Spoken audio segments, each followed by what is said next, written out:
The reading for Good Friday is John 18:1 through the end of John 19. I'm not going to be reading the entirety of this passage for you today, but I'd encourage you to open your own word and read from John 18 through the end of John 19. Instead, I'm going to simply read from John 19:28 through the end of the chapter. There'll be no commentary about what this means. Instead, when we fade out, I would encourage you just to take some time over the next day or so and contemplate, to rest in Holy Saturday and wait in the God who waits, and rest in the crucifixion of Jesus just a while and ponder it. So let's read together, beginning in verse 28.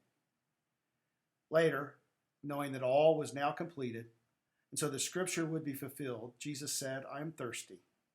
A jar of wine vinegar was there, so they soaked a sponge in it, putting the sponge on a stalk of the hyssop plant, and lifted it to Jesus' lips.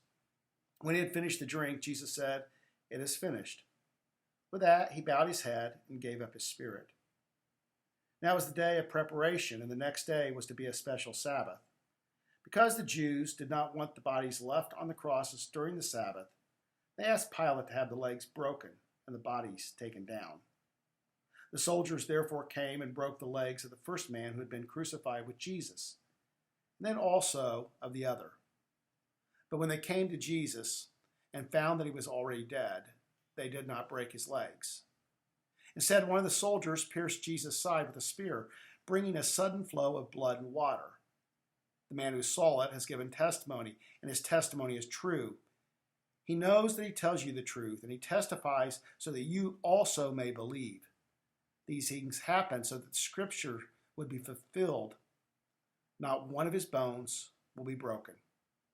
And as another scripture says, they will look on the one they have pierced. Later, Joseph of Arimathea asked Pilate for the body of Jesus. Now Joseph was a disciple of Jesus, but secretly because he feared the Jews. With Pilate's permission, he came and took the body away. He was accompanied by Nicodemus, the man who had earlier visited Jesus at night. Nicodemus brought a mixture of myrrh and aloes, about 75 pounds. Taking Jesus' body, the two of them wrapped it with the spices and strips of linen. This was in accordance with Jewish burial customs. At the place where Jesus was crucified, there was a garden, and in the garden a new tomb, in which no one had ever been laid. Because it was the Jewish day of preparation, and since the tomb was nearby, they laid Jesus there.